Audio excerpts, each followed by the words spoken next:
जो लोग मुक्ति की चाह रखते हैं उनके लिए ये आयाम, जिसे हम महाकाल कहते हैं, सबसे ज्यादा महत्वपूर्ण हो जाता है। महाकाल मंदिर ये आपको अस्तित्व की जड़ों से हिला देगा।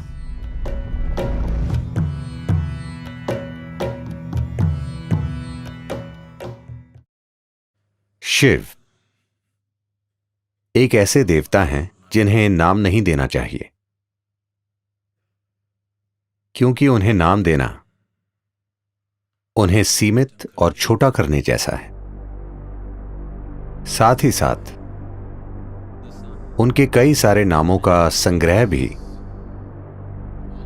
इस अवर्णीय रहस्य को प्रकट करता है कि वो कौन है, या इस अवर्णीय रहस्य को कि ये सृष्टि क्या है। उनके तमाम रूपों में काल भैरव या महाकाल एक महत्वपूर्ण और साथ ही उग्र रूप है। महाकाल के रूप में वो समय के स्वामी हैं।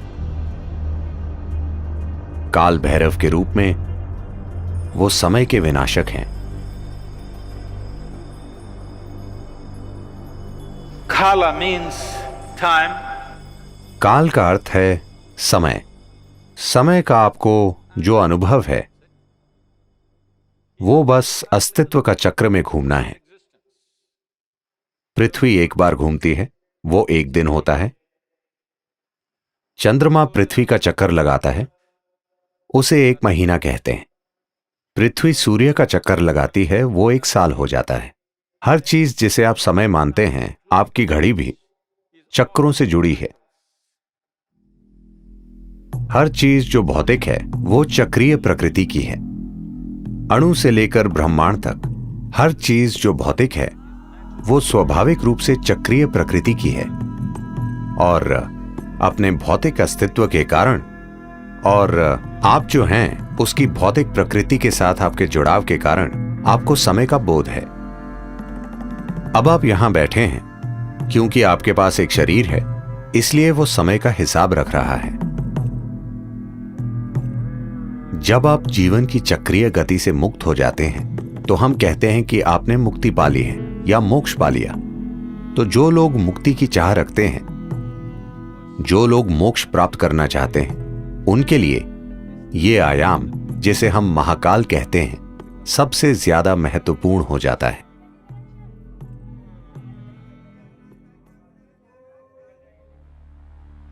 एक बार ऐसा हुआ, महान संत Shukracharya, Who was the guru for all the demons? जो दानवों के गुरु थे, उन्होंने शिव की भक्ति में घोर तपस्या की और शिव को प्रकट होना पड़ा। जब वे प्रकट हुए तो शुक्राचार्य ने अमर होने का वरदान मांगा।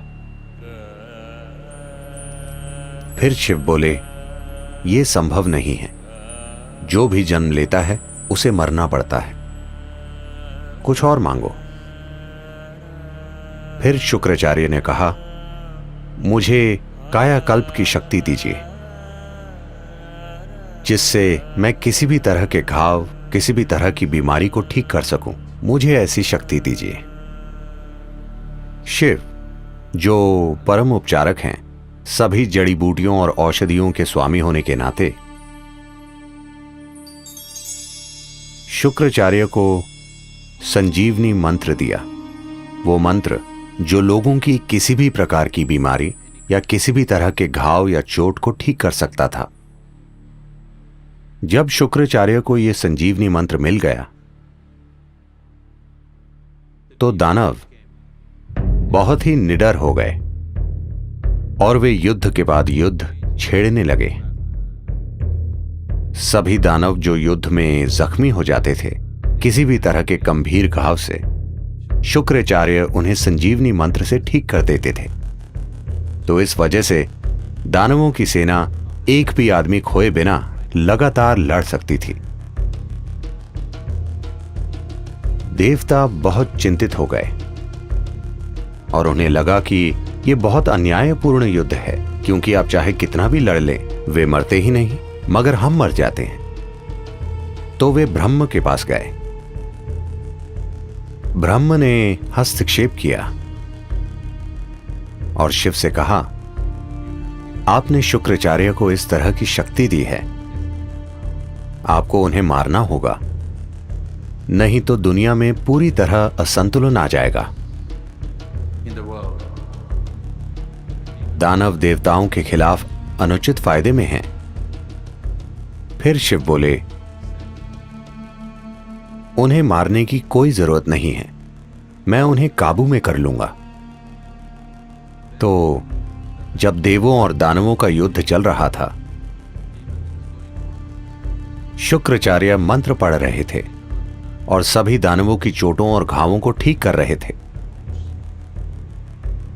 तभी सीमा के पार से एक खतरनाक जीव, एक राक्षसी जिसका नाम कृतिका था, एक भयानक रूप में प्रकट हुई। वो शिव की एक गण थी। उसने आकर शुक्राचार्य को अपनी कोख में खींच लिया और वे वहां एक भ्रूण की तरह रहे और वे काबू में आ गए। फिर देवताओं और दानवों के बीच संतुलन कायम हो गया। अधिक उचित और न्यायपूर्ण युद्ध लड़े गए। फिर ब्रह्म बहुत हैरान हुए और उन्होंने सोचा, सिर्फ महाकाल ही ऐसा कर सकते हैं।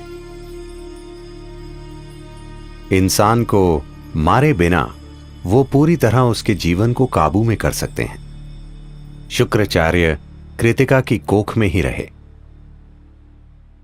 और संजीवनी मंत्र बेकार हो गया। या दूसरे शब्दों में, महाकाल ने शुक्राचार्य के लिए समय को रोक दिया, जिससे वो आगे नहीं बढ़ सके।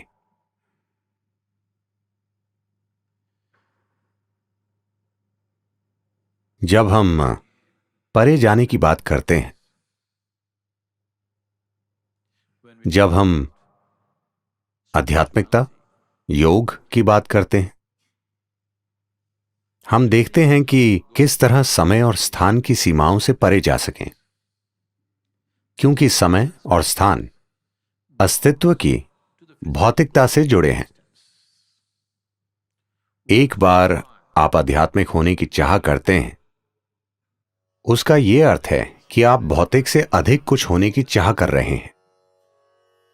एक बार आप भौतिक से कुछ अधिक हो जाते हैं, That means you are aspiring to be beyond. उसका अर्थ है कि आप समय और स्थान की सीमाओं से परे जाना चाहते हैं।